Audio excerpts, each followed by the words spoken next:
All right, we got Raf and Lockie from Mind Muscle Project. And oh man, we hung out a year ago in Mm. Austin, Texas. It was a year and a month ago. We had a great time there. I'm so stoked we got to hang out then because there's a lot of people I'm not hanging out with now. And there's all these people I'm normally crossing paths with and all this stuff. And boo, it shut Yeah. down. So now we're doing this on Zoom. We're doing this on Zoom, and we're posting it everywhere. And the Chinese are stealing all of our secrets. Uh, I don't know if you guys read that, but yeah. Um, so you guys have got experience in the fitness business that goes really, really deep. Running gyms, you have online training programs now. You've done all sorts of stuff. You're true entrepreneurs and coaches, and you guys have a really good beat on what's going on. And not only that, you're in Australia. So, and I know we have a lot of Australian listeners. So, and I know a lot of Americans and other people in other parts of the world are interested in what's happening in other parts of the world. And right before we hopped on here, you guys were talking about, some Americans hitting you up about, what's the opportunities in Australia because the gyms are shut down, and we've done some shows about that, like how to manage all that from people who are still committed to doing the gym to some people wanting to go online, and there's just so many options, and it's and a lot of times with a pivot, you're having to start over basically. And you guys have been successful with this. You've run gyms, but you also have online training programs now and all sorts of stuff. So I'm really curious to dig into what you guys are seeing right now and what's working, what's not working, and all that kind of all that stuff. Are you guys? How's business right now? It's different, that's for sure. Yeah. We're currently still locked down, but we're like right in the process of opening up. Some parts of Australia have just opened up their gyms. We've got outdoor training allowed, and we haven't quite opened up. So it's been interesting. It's been great because it's been an opportunity to basically correct a bunch of the stuff we wanted to correct in our business while we are closed, and we can just take a few months to do that. But we're still servicing nearly all our clients still. So we're doing online and keeping all our clients happy that way. But we are planning to go back into the gyms as well. We're staying on our leases, everything like that, and we're going to make it better than ever. We haven't gone off to a pivot and forgotten about the gyms. Yeah, well, one of the things I'd say that's different as well is like because we had the 3 locations, the difference was between us and single locations is we had learned to become a pretty digital team in terms of operations, not just like revenue. And so when it went online, everyone knew how to use Zoom. Everyone's using Slack. We're using project management software like Notion. And so it just felt like, okay, we're just not seeing each other every day. And I forgot how much of the industry just has like a WhatsApp channel for their business, and they don't have like good client communication because they're just always there. And then when that went away, they're like, oh, what's this Slack thing? How do I communicate with my team? And it's like, oh, what's Zoom? And I was like, holy shit, what do you mean? Yeah, it was shocking. I'm part of the CrossFit affiliate owners group on Facebook. They haven't kicked me out yet. I haven't been an affiliate owner in like 5 or 6 years, and yeah, a lot of people were posting in there. They go, "How do you use the Zoom and all this stuff?" I was going, "Whoa!" It's become such a normal part of my life that it was yeah, it's easy to forget. So out of the two of you guys, who's more operations or is it somebody else? Someone else who's the organizer? I do more of the operations. Yeah. Yeah. So what have you guys done? Like, what have you guys done that's been uncommon that other gyms like you see? It's like you're just talking about like they don't know what Slack is, or they didn't know what Zoom was, or they weren't using project management software. Like, what's some of the stuff that you guys implemented long before this that put you in a good position? Well, during the process, I think the most uncommon thing we did, which kept us in a good position, was we just maintain our prices across the board for all the memberships. So pretty much everyone around us was decreasing their price, putting members on hold, or just doing some sort of decrease in value to their clients. But we maintained all our prices during the process. So we had all our clients keep paying their full rates, and we just tried to step up and deliver them value in a different way to just repay them for how much they're still investing in their fitness. So that was a number one. And that was huge because it kept the clients that stayed on, it kept them super invested. They still wanted to log on. They wanted to jump on the Zoom classes, jump on their online programming because they were paying for it. They were still paying their full membership. So they were keen to keep using the experience, and it got over that initial hurdle everybody has of going online. And it kept our coaches, just fired up to keep delivering because they knew all their clients were paying full prices when all like their friends at other gyms around them were like, hey, I'm paying 70% off my membership, or they put me on hold and they sent me a free program. So I think just being unusual compared to everybody else and continuing to deliver that was huge. And then I think the most basic thing is we just got rid of in-person meetings years ago. Online meetings just so much more convenient for everybody. Allows us to, I think, meet more frequently probably than the average gym, for sure. You can't meet a few times a week in person. It's just so inconvenient for everybody when some people start their day at 4 a.m. Some people finish their day at 10. There's like no good time for gym owners to meet with staff. So we got rid of that years ago and we're doing online meetings. And I think it just allows everyone to, maintain their lives, but more frequently meet, which more frequently just solves problems, which during a process like this, when we were going from indoors to outdoors to online, back to outdoors, and there was so much chaos, like it was key. It was huge. Like we had to keep meeting online to make things work. Yeah. And I think also from the practice perspective as well, like we had years of practice. So we knew what worked for us. Whereas when people are jumping on it the first time, they can use all the softwares that we're using, but they don't know the cadence. They don't know the frequency. They don't know how well their team is going to like it. They haven't got feedback from them yet. And so just all the structures and just the practice of these structures is so important. So I think that's where we had a real advantage because it was kind of business as usual from an operational end. Yeah. A lot of gyms I saw, lowered the prices, and now what I'm hearing from them is almost like, well, now I got to raise the prices again now that we're getting back in the gym, and it creates like, it's like, oh, I lowered it, now I'm going to raise it again, and it creates a weird conversation, especially when we don't know if we'll go into lockdown again. So it's like there's, from the very beginning, there was conversations of this will, over the summer, will probably go down and then might come back in the winter. Well, our winter. But like, go back in lockdown. What you do is just like lower your prices again. Like you're conditioning your clients to have that expectation. And when expectations aren't met, that's when people experience unhappiness and discontent. And that's not the kind of client you want. What did you guys do to add value to create value where there might have been an assumption that there was less value because people couldn't get in the gym? What was your communication like? What did you guys offer? Yeah, then the number one thing we thought about was, hey, we just need to step up what we do off the floor. So obviously there is no floor, but outside of class times, like this has got to be way better than it was before, because people feel like they're obviously not coming to the gym and not getting maybe the community aspect of seeing other people. So we stepped up really just how much retention work we do. We're obviously messaging clients multiple times a week from their personal coach, because this is the time people fall off. There's no one, they don't see their friends, no one sees how fat they're getting. And they just, it's really easy to go a week or two online without logging into anything. So we stepped that up in a huge way. So people really felt like we hadn't forgotten about them. In fact, they felt like we were thinking about them far more often than we were when we had the gym. So we just like we can't do the in-person stuff. We can't yell at them. We can't deliver value in that sense. Can't host their squat perfectly. Like you said, yell at them and deliver value back to back.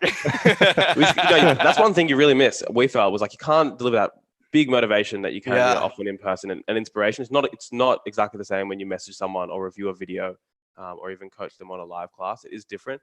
But what you can do, which I think for a lot of people is more beneficial, is just hold them more accountable on a daily basis. Just checking in that they trained, they ate well, they followed their water drinking habit on a daily basis. That still transforms people's lives. And there's no reason why we can't deliver that. And, if the coaches are saving time on commuting, they can spend extra time holding clients accountable. So that's really the route we went down. I also think that it started when we said to our coaches, because our coaches were just like our clients. They were like, all right, cool, let's drop the prices. Let's make it cheap. Let's just do online. And we had to step in and be like, if you think that the only difference between what you do now, like 50% of their membership between what you do now And what we did in the gym is, some equipment and 4 walls. I'm like, you're completely wrong. You write a program for them. We still do that. You still coach them. We're still doing that. You're holding them accountable. We're still doing that. You offer them nutrition coaching. We're still doing that. We're doing all these things. The only thing that went away is just the location to do it in. And plus, we rented out half the equipment anyway. People came and grabbed it from the gym. So once they realized that, our coach was like, oh shit, yeah, it's actually like not that different. Okay, it's been a few months now. We're starting, like, we want to get back to the gym totally, but just changing their mindset on that, they were like, oh yeah, true. That's like, there's only a small difference between now and then. It's not a 50% difference. Yeah, sounds like your coaches likely got better at coaching because of this, because they realized where the value is at. It's in the relationship. It's in the conversation. I think the majority of coaches are completely missing that right now. Yeah. And I'd say probably for them as well, they had to have some pretty hard conversations because they're trying to keep people on membership who have lost their jobs. And I think a lot of our coaches really stepped up and probably did things that they really obviously weren't comfortable doing, but also didn't think they could do.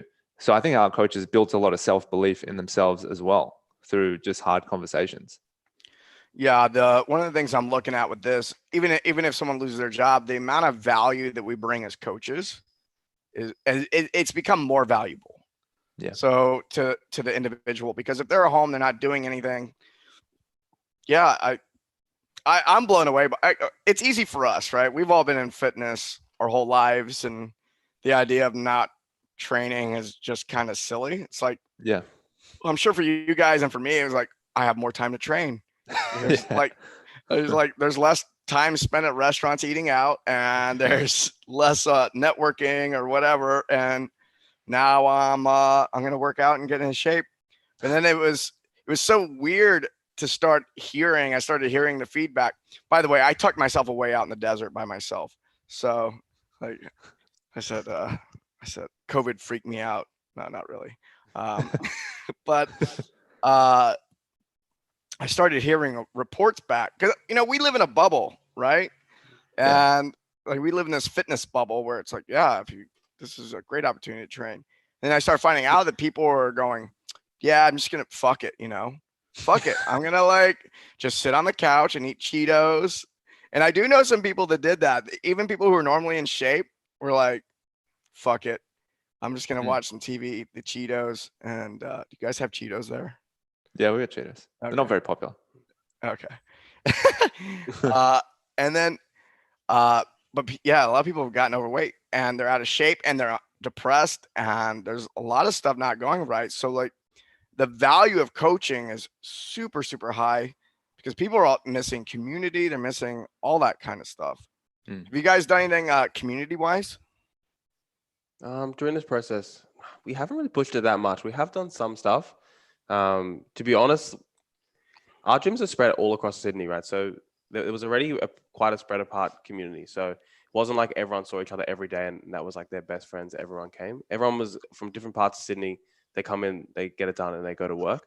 So it wasn't a huge part of our gyms before we even started. Really, we just went down one route, which was we just need to keep this coach-client relationship as hard as we can during this whole process. That's what's going to keep people training. That's what's going to keep people part of our ecosystem to come straight back in the gyms when this thing is all over. So we put nearly all our focus into that. Yeah. I know a lot of gyms, especially CrossFit gyms, they, I think they lean on the organic, natural community that happens when people get in a class together. And it's not an intentional community very much. They may like imagine that it is, but it's one of those things where everyone just happens to be in the same place at the same time and they all like to do Fran.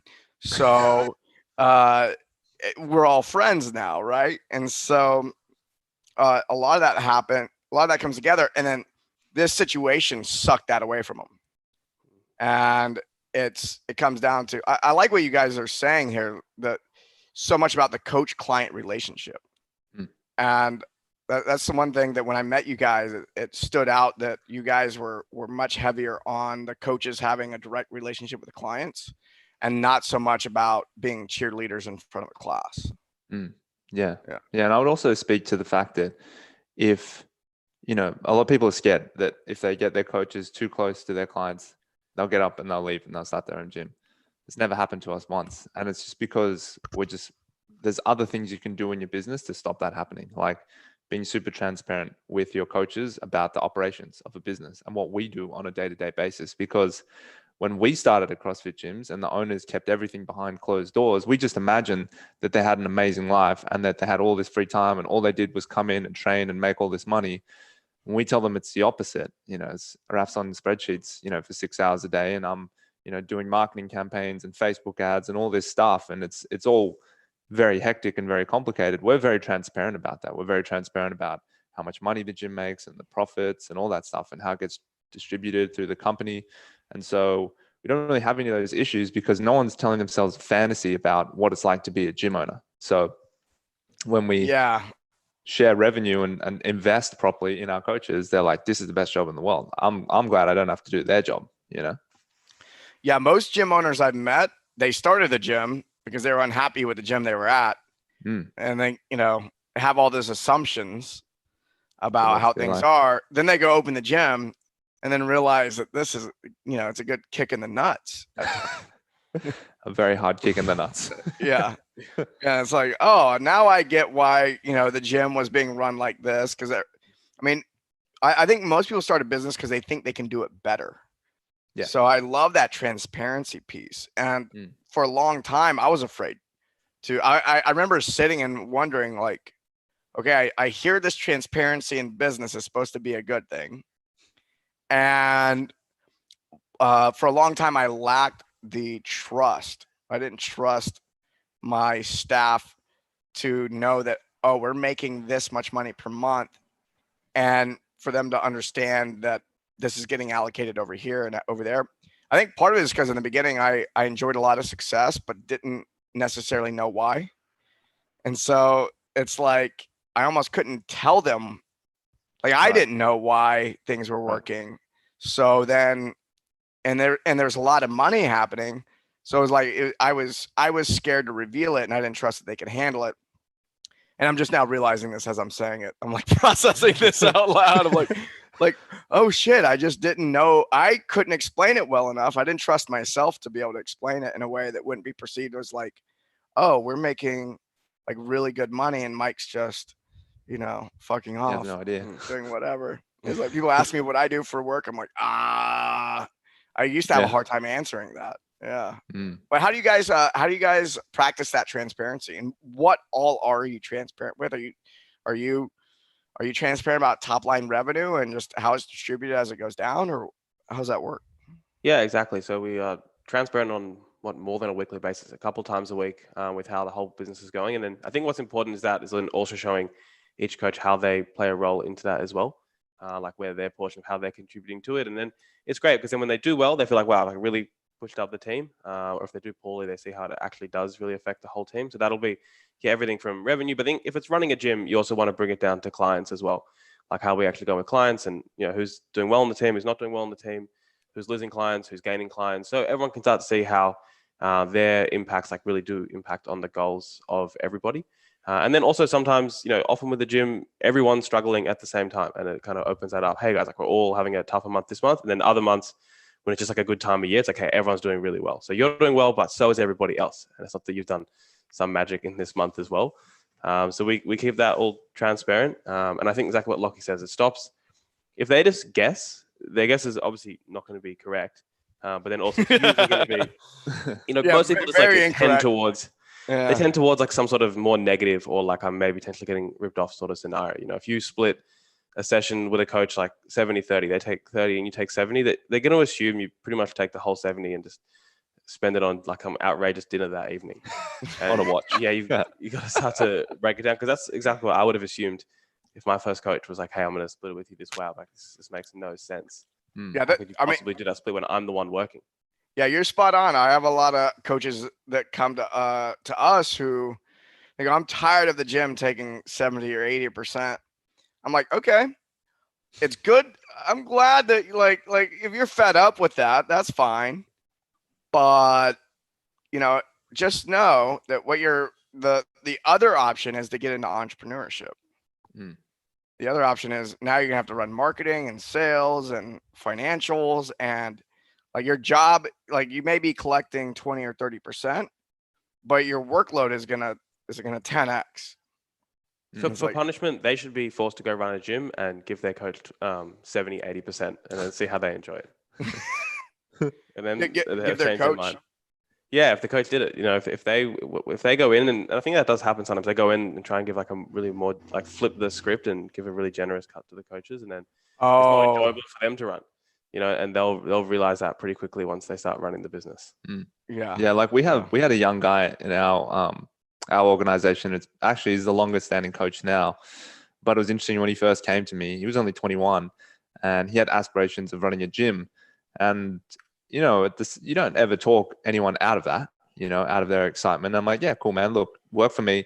You'll learn a lot. And then if the time ever comes and you want to open your own gym or whatever, just let's have the conversation. But let's be really transparent along the way. I'll tell you exactly how things work here. You'll learn a lot. You can ask me anything you want. And, you know, all I ask in return is that the second you really start to feel like you're going to leave, you just give me enough notice. And, you know, we've had conversations over the last 3 years. And he's like, you know, ever since from when I started and the story I told myself about what it's like to run a gym versus everything you've taught me to this point, because I've asked basically every question you have and I see it every week. He goes, I definitely don't want to run a gym. And he goes, I would have made the biggest mistake of my life starting a gym. He goes, I love coaching. I love helping people. And he goes, I would not want to do all the stuff you do because I would not get to do the one thing I enjoy the most. And I listened to him say that and I go, is that not every fucking CrossFit gym owner under the sun? Yeah. Yeah. Crazy. I want to know what do you guys think about like a lot of people. Let's talk about this as a career. All right. We'll talk about the gym industry and fitness coaching as a career. So a lot of people get into personal training because they love it. They love training themselves. They want to help other people. My experience with myself and my experience with a lot of people is they don't even run the numbers. And then they get into it and then realize they're not going to make the money they want. And then 90% of personal trainers end up going and getting a real job at some point, right? Quote unquote, real job. And what I've seen is most gyms are not run well enough to create a career for a coach where they can make enough money to live the way they want to live.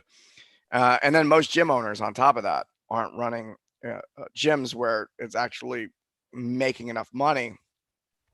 What do you guys, I'd like to know from your perspective, what do you see career-wise? I mean, you're talking about coaches that can make it a career and they never have to own their own business. Yeah, I think, you know, people have been making a career in fitness for a long time in personal training. And it's mostly really been in the big box gyms, which I guess the owners of the big box gyms seriously knew what they were doing and they're doing for a long time. They've been really successful. And then that laid the platform for these trainers to make, I think, a pretty good living. Obviously, they work very hard in those places, but the ones that do it right do make a good living in there. I think probably where it's struggled more has been, in these smaller operations, which have just made things a lot more challenging. You got the gym owner that doesn't really make any more than just a good trainer, you know, always made it a big box gym, but now they've got all the responsibility of running a gym. And then they just generally haven't been able to grow the business to a point where any of the coaches can really make a career out of it. So they're all working, you know, at multiple gyms. And then because it is just a smaller operation, there's not really any career progression for any of the coaches as well. There's kind of nowhere to go. They kind of start at the very ceiling of where they're ever going to go. And you don't see much of it. And because that part of the industry has had so much growth, that's where like most people have gone to get new jobs. And it's like probably more of a cool place to get a job as opposed to some big box gym. Probably what we've seen is just led a lot of really good coaches just to get stuck in a position where they've either got to go take a commercial lease and open their own gym, or they're just stuck doing the same job forever and not really having much of a career they can aspire to grow, which is a shame. But I do think that's probably coming to an end. I think this has probably accelerated things with coronavirus, but a lot of those type of gyms are probably just not going to last. Or if they do last, it'll like really stay more of a family operation where people that get into it like know they're not making a career out of it. And I think where more the careers will be more in, either the big successful global gyms that continue to do personal training, which has stuck around before and will very likely stick around after. And then some more of these, bigger franchises that are, I guess they're opening small boutique gyms, but there's a big franchise of them. And those companies just have much more career progression in them because you can start as a trainer in them. You can work your way up into the HQ. You can manage one of the locations And I think there's pretty good opportunities for trainers to be successful in that environment. But I just think getting stuck in a really small gym that is never planning on getting big and growing, there's not much career progression in that. And I think trainers are finding that out now. Yeah. And I also think the owner themselves don't even know that there isn't a career progression. They just think, oh, I'm just going to keep getting more members in, and then I'll put more classes on, and that person will have more classes and they'll make more money.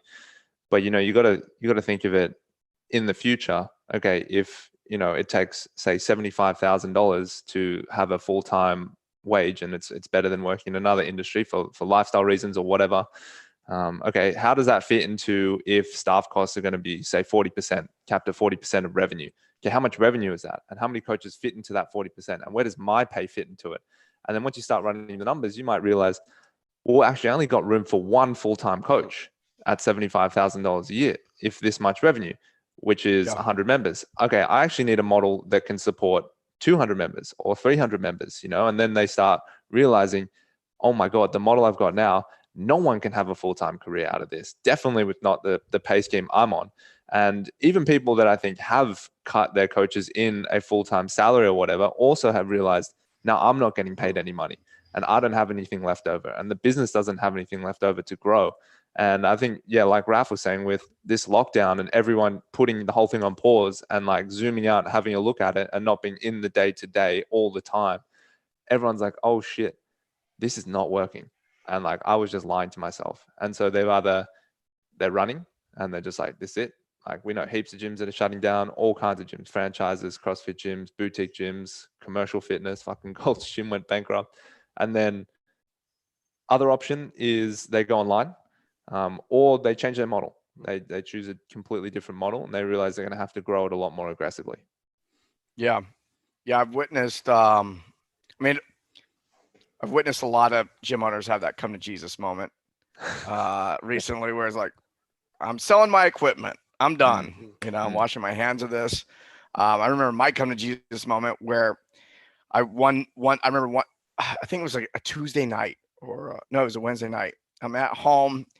There's a CrossFit class going on at the gym, and I'm going, man, I've been working at this for years. I've been at this for, I think it was about 3 or 4 years at that time.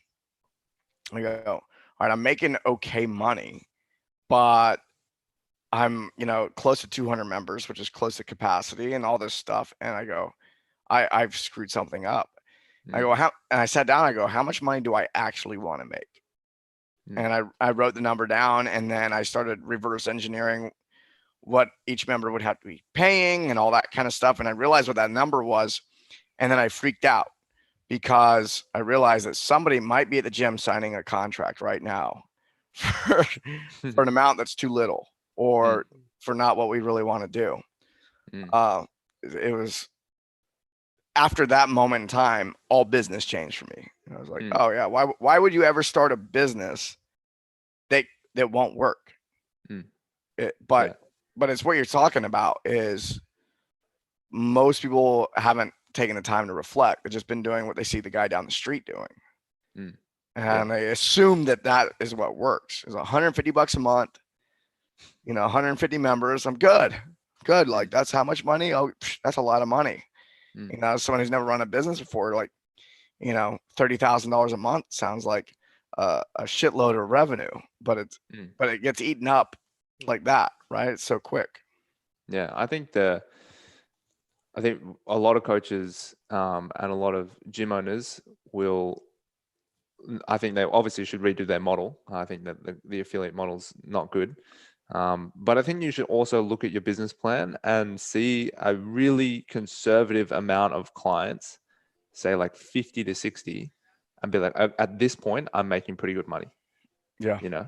And because I think that's a really achievable number for a lot of people. And then it's like at 70, 80, 90, 100, 110, like I'm making crazy money. Yeah, like I've got $1 million business. The way we always did it at the early days, and I think everyone did it around us, was they would look at capacity. Like, okay, the gym is full. All right, that's pretty good money.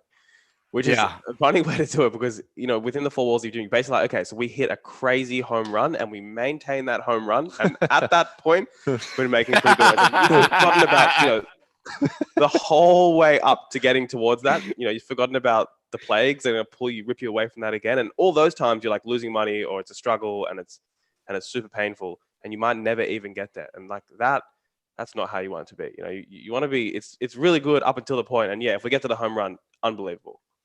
That's one of my favorite pieces of advice on gym ownership I think I've ever heard is plan it off like 60, like half your capacity or a third of your capacity.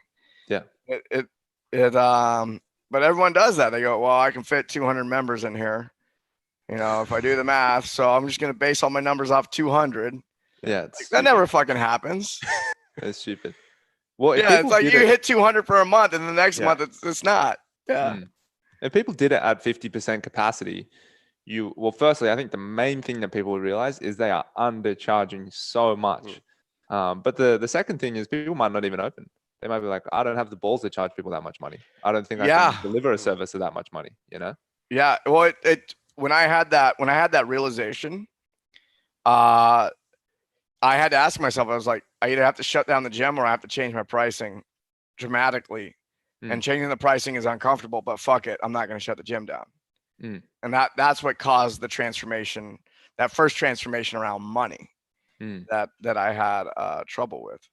So yeah, I think you're spot on. I think a lot of people, once they find out how much they need to charge, their relationship to money is too poor to be able to overcome that. And they should be coaching somewhere else instead of running a business. What should coaches be looking for? If I'm a coach and I want to work at a gym, I have so many people in their early 20s that are going, oh, what do I need to do for education, all this kind of stuff. And I say, find a mentor.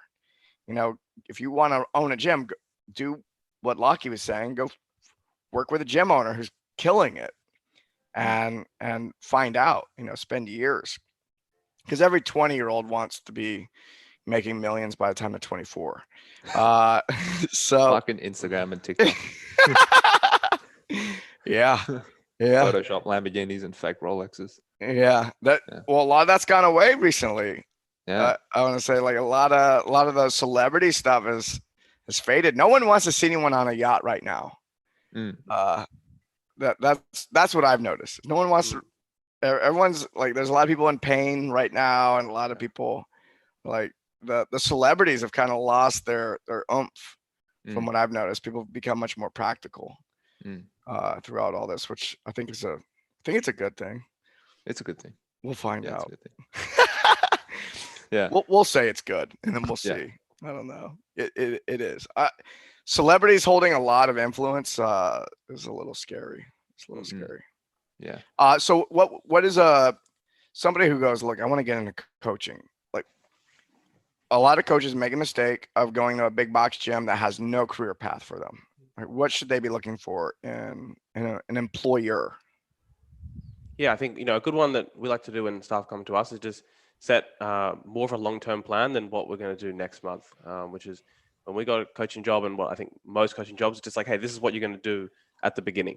And that's really the whole conversation, rather than like, this is what we're going to do at the beginning, and this is what we're going to do in 1 year, and then this is what we're going to do in 5 years. And I think it's fine if maybe the 5-10 year plan is working for somewhere else. Like maybe just the place you're going now isn't where you're going to be in 5 years, but they can show how that you're going to support you. It's going to be one step on the journey, and you're going to learn the skills that are going to set you up for that. But I think just having that long-term conversation with the owner of the business you're going to, or whoever's hiring you, is really important. Because first of all, if they got no long-term vision for it, then you obviously know it's not the ideal place for you. Or if they've got some weird thing about you progressing and it's not what they want to keep you down, that'll probably also come out in the conversation. And then, yeah, if it's got the long-term progression you want, then it's likely a better place to go. And I think just in terms of the actual job you're doing, what we have found is that if you're only doing like group classes and stuff like that, I think you are holding yourself back, because you're just not really getting the opportunity to really coach clients, really practice your skills. If you're learning some incredible technical stuff about, how to best, get activation in like the right hamstring, and then you just coach 30 people in a massive group class, you never really get to put that into place. But you never get to put into place the human psychology stuff you read in your book and see the results of that and build relationships. So somewhere where you can do some real coaching with clients, in a one-on-one or in a smaller fashion or in an online fashion, and you can build those relationships and get results and build confidence from there to go to the next step. and then to get opportunities to do other roles in the business. Like, hey, am I ever going to get to do some sales at the gym, or some other task that is going to set you up for whatever you do next.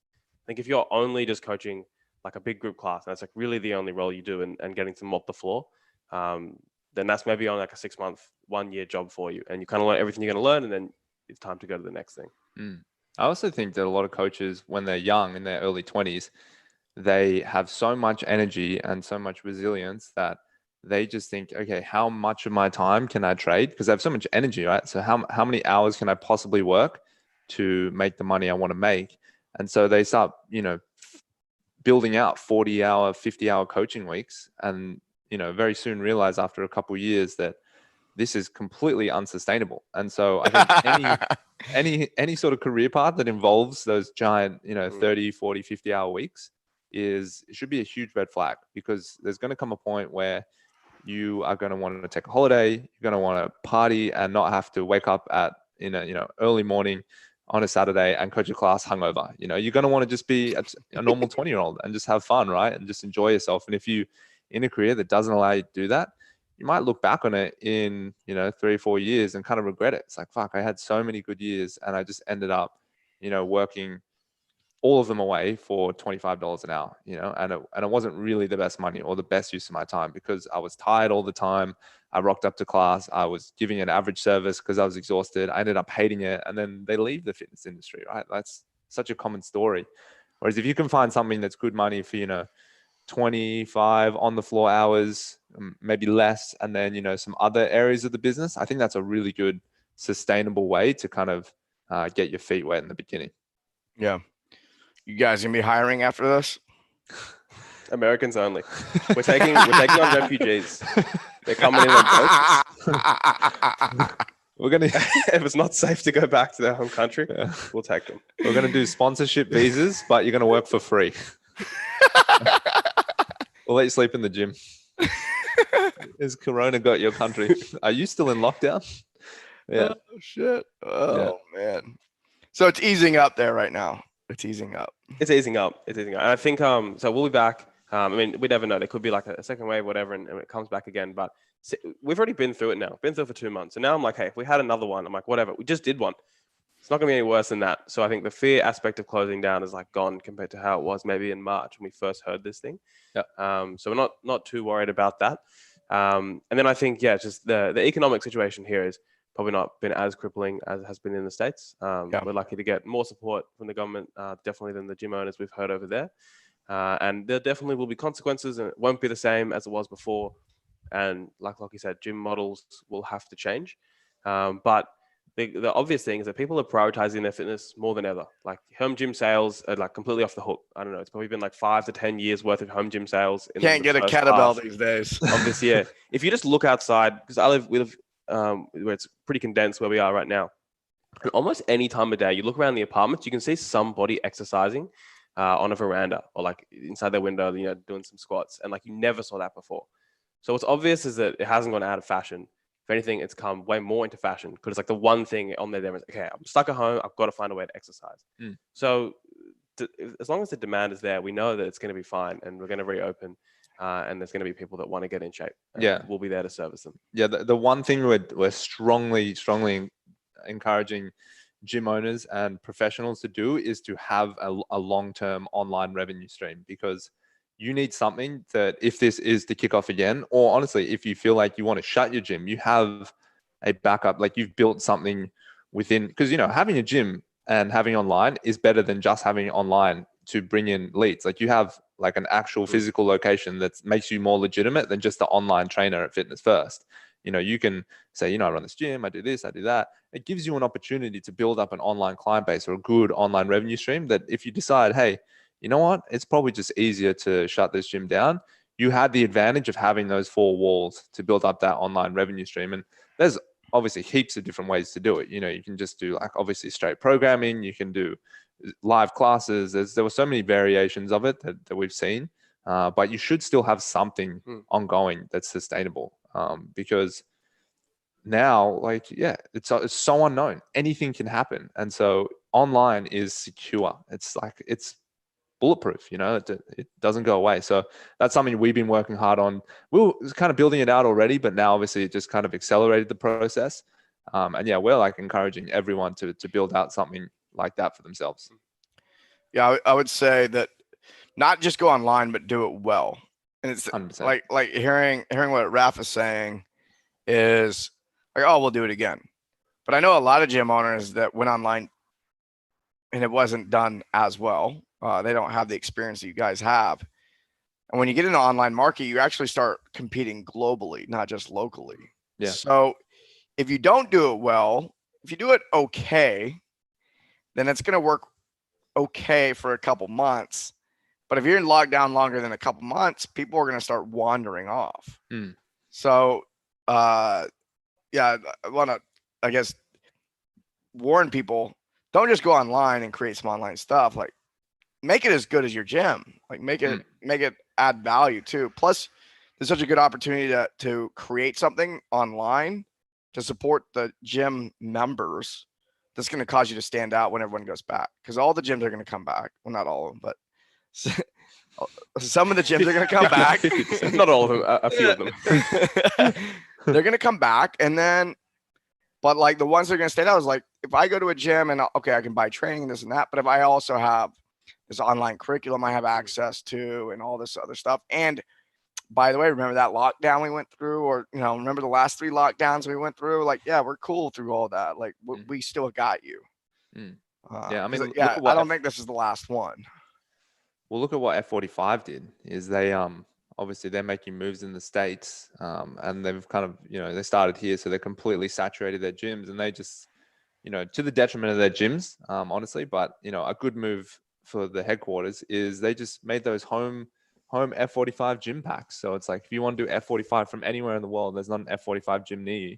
You just order their home training kit. It's like a water bag and some dumbbells and some other branded kit. Looks like a golf kit. Yeah, and then it's you like just less than $100 of value, but yeah. And then it arrives at your doorstep. You unpack it, and you got a home gym, F45 home gym, and a live stream, and you're golden. You're killing it. So it was smart from their perspective. Like something like that, super creative. Obviously, it could hurt the gyms in the future because people be like, why would I pay extra to do it at the gym and be around people that's potentially unhygienic where I can just do it at home? But that's a great pivot. Yeah. All right, what's going on with Mind Muscle Project? Oh, what you guys doing in the podcast by the world? virus? Yeah, unaffected. 100% unaffected. Yeah, we're in a temporary studio. We had to move out of our other one, and we're looking for a new one in the future. But yeah, the podcast has been really interesting because we weren't sure what would happen to the numbers with the whole disruption. It's like, hey, will we get more people because they have nothing to do all day? Will we get less people because their whole routine of traveling and sitting on the subway and listening to us, is that all out the window? But it kind of just fluctuated and landed somewhere in the middle. Like it went up for a bit, then it went down for a bit, and then it just ended up plateauing it where it normally is. So from our listener perspective, we're very lucky. They're quite loyal. They're happy to tune in every week. But yeah, same deal. We just knew that there's always been a demand from us for online programming, but we've never really had the resources or the individual excitement, I guess, to do that with everything we're doing with the gym. So like we're doing all this programming, we're doing all this coaching. We don't have the capacity for it. But now, because we've grown, we have a team. It's like we have a team of coaches that write the programs for us. So yeah, we built online training for a lot of the people because they were asking for it for so long. They always asked how to put it together. And we never felt like being the curators of other people's information that we were as qualified to write the programming until we just got so much demand for it. People were like, hey, we just want a damn program from you guys. So yeah, we got some programming streams that we're launching pretty soon through an app. And you probably know more than you think you do. That's what I think that's true of every coach I meet. They're like, I don't know. And I go, and then, you put a client in front of them, they start working. I'm like, you're a fucking genius. You don't even know it. Yeah. But you're saying that was your case too. Yeah, a little bit. Yeah. And part of it was we just needed the manpower as well to do it. And, I think a lot of people have to kind of squash the belief when you go online that it's like, yeah, you are competing globally, but hey, you only need, a few hundred people, 1,000 people or whatever to support you. And, you have plenty of cash flow to then do whatever else you want to do with, continue to grow it. And then I think as well as like part of the thing is you go and look at other people's training programs as well who are like killing it and supposedly experts, and you're like, this is dog shit. Like I could write a way better program than this. And so once we got a marketing team and stuff, and we've got a couple of guys that have been in the industry writing programs for big fitness influencers for a long time, and they're like, hey, you guys know so much more about this shit than they do, and you have a better platform. Like people know your message better than a guy with a six-pack swinging a dumbbell around. And so their belief their belief as well was like, hey, it would be a true shame if you never launched any like proper training. So we did. Yeah, it's what we've been working on at the moment. So when's that launch? So probably launching end of the month, I would say. But on the podcast side, it was actually very upsetting we didn't get to go to the States this year and hang out. Like we watched, because we filmed all the videos and stuff of, even the first episode you were in it as well. And I stumbled on the video somehow. I think I was uploading something and I sent it to Raph with a sad face. And we're like, fuck, we are really going to miss our excessive whole food. Well, it's the first time since 2015 or 16 we haven't gone. Yeah. So ruined our streak. We'll be back. Yeah, we want to come back. We'll miss it. Back. Yeah. We're going to bring guns this time. We know it's like things have gone down. We're going to get strapped. Yeah. All right. You got to be careful which state you're in. You can't do that in California or New York, but you can do it in Texas, Nevada, Arizona, Florida. You guys come out. Let's meet up somewhere in a gun-friendly state, and let's just fuck shit up. Like, in Nevada, we can get machine guns. Holy shit! You guys want to like fire off some like big machine guns? No, I'll fire rocket launchers and shit if I have to. Keep us safe. If I have to.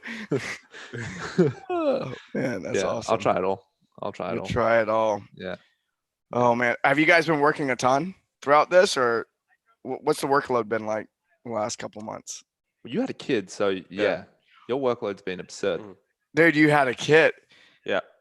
Oh my gosh. Strange timing, I know, but it had nothing to do with the coronavirus. Why did you do that? Figured we were stuck at home anyway. Yeah, the workload. Congratulations. Yeah, thanks. Yeah, the workload's been it's just been different. It's been different. I would say in a way it's kind of been like a mental holiday in terms of like deadlines and the pace of everything, because it's everything kind of slowed down. We're fortunate we got a big team and they're kind of handling all the day-to-day operations. But from because when you're leading the team, it's always about planning and like executing plans and building new plans and forecasting. And you couldn't really do any of that. Like we built a plan for the lockdown, and then we just wait. It's like, all right, no one's really signing up. We signed up a few people. We're doing a little bit of advertising. We're doing a little bit of this.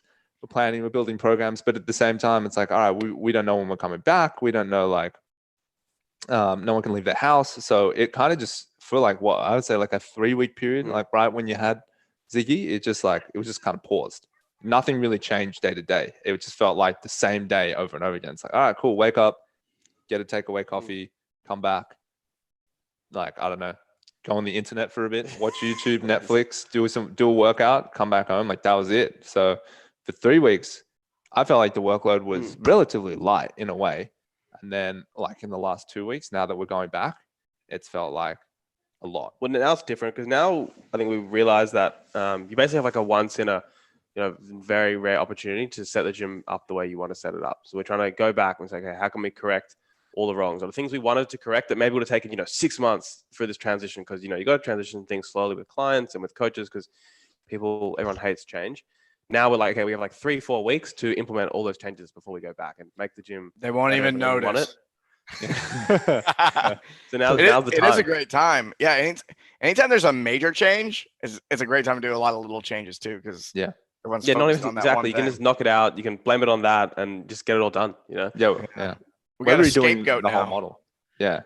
We're like totally changing up our entire model. We're doing a full rebrand. We're like redoing our systems, our coach pay, everything. Yeah. So it's there's all stuff you wanted to do before, but just saw a difficulty in making it happen. Yeah, like there's so many things that stop you from doing it because there's so much expectation about what's already happening. And when you just put a knife in that, and we're just like, all right, cool, we're coming back now, new brand, new colors, like new class model, new coach, like setup, totally different now, totally different. Even targeting a new type of clientele, like more of some of our top tier clients. And so, yeah, because the virus get off all our low paying clients, and so we're like, all right, cool, let's just build a model that's based off all the higher paying clients, and let's just service them now. So, yeah, we've just been hard, like rebranding and changing our messaging and changing the client we're going after, and the programming, and even like just the class model is totally different now. That's interesting that what you said, that it scared off your low paying clients. Yeah. Why do you think that is? Well, they lost their jobs, right? And so all of a sudden it was like, because fitness is such a larger percentage of their income, it's just like, unfortunately, one of those things that goes really fast. If it's not, they don't feel like it's a necessity. Whereas higher paying clients, if fitness is, if $100 a week is, 12, 13, 14% of your income, that's a lot compared to someone where it's like 0.5%, Right. and they're paying, double that, or even less. And so it was just one of those things where we realized, okay, these are still great people and we still service them and they've been great clients for a long time. But in the future, if this was to happen again, we want the clients that, they don't even think about it. I mean, obviously they still want to get training by us, but cutting fitness is non-negotiable. Like, it's not an option. We have people, some of those clients pay more now. They're like, oh, cool. Yeah, I want more PT. I want to meet up in the park. I want this, I want that. And so they ended up paying more money. And I'm like, all right, these are the clients you want. The clients that can afford, $100 to $300, $400 a week of training, if they choose, if they think the value's there. So that's really what we're basing the model on now. Yeah. Yeah, that's great. Yeah, we've had a lot of clients, a lot of coaches that are in the program that, everyone who's doing, charging more than $500 a month is like, they've grown through this. Yeah. And those people who are running gyms where it's a lot of people paying $125 a month or whatever it is, it's just things are vanishing quickly. It's like a situation, the virus, like situations to destroy the low paying clients. Like if you look at, say, the lowest paying client, it's a gym that's like $8 a week and it's just a Globo gym. They're gone, right? So they're not paying anything during Planet Fitness. Do you guys have Planet Fitness down there? I don't think there are any of them, but we definitely, obviously, but you still make fun of them, right? Oh yeah. Right? Please, okay, thank you. It's still the example of a bad gym, even though we don't have any of them. And then if you go one step up from that, it's like, maybe the $150 a month CrossFit gym, they also got hit, second hardest, where it's like most of the members lost the job because they tend to work in shift work and casual work and cafes and restaurants and things that have, or retail. And then moving back in the gym, they rely on having 30, 40 people in a class the most. And they're the ones that are going to be hardest hit by regulations around how many people you can have back into a class. But then once you go all the way up until, it's like the high-end personal training studio, it's the same, right? They maintain all their clients through it. All their clients kept their job. They were able to obviously keep them online relationship because they had a really tight relationship with these people as well. And their model probably fits perfect with the regulations when they came back because they weren't sharing equipment and there wasn't 50 people in a small room before. So it's ideal, it's like they're literally untouched. So it was almost just like, because it hit the lowest paying jobs the hardest and it hit the packed classes the hardest, it was like the perfect storm for low paying clients is to be hit the most. Yeah. Brilliant conversation today. Thank you guys. I appreciate you. Yeah, man. Thanks for sharing. Anything else you want to leave the folks with before we do the sign off? No, man. No, that's I mean, if you come out here to Australia, I'd love to do one in person, get you on the show again. All right. And so people can just look forward to that when we finally get you down under. California, Texas, and then now it's time for Australia. Yeah. If flights open up, I'm thinking September, October. So really? That soon? Yeah. We were planning a trip to Australia. We were talking about it a few months ago before this whole thing hit. We were talking about our fall. Yeah. And, that's what we want to do. Yeah. So if it opens up, I basically cleared the calendar for the rest of the year. Paleo FX is still happening in July. Really? Oh, cool. Yeah. Yeah, so I'll be at that, but outside of that, I have zero plans. Mm. So we'll be coming down, especially if it opens up. So Yeah, sick. hopefully it will. Yeah, yeah. Where do people find you? Best place is the Mind Muscle Project on Instagram. Yeah, and the Mind Muscle Project on the podcast app or Spotify or wherever they find it. And we talk about anything and everything on there. So people want more info, they can find it all on that. They have me on there. They're fucking wild. Yeah, we had you on episode 100 actually. It's risky. It's 100, 101. And then, we had you guys on probably 100 episodes later as well. Yeah. Feel honored. Yeah. Featured guest. All right, guys. Yeah. Thanks. Cool. Appreciate you. Thanks so much, Mike. All right. Yeah, hang on there.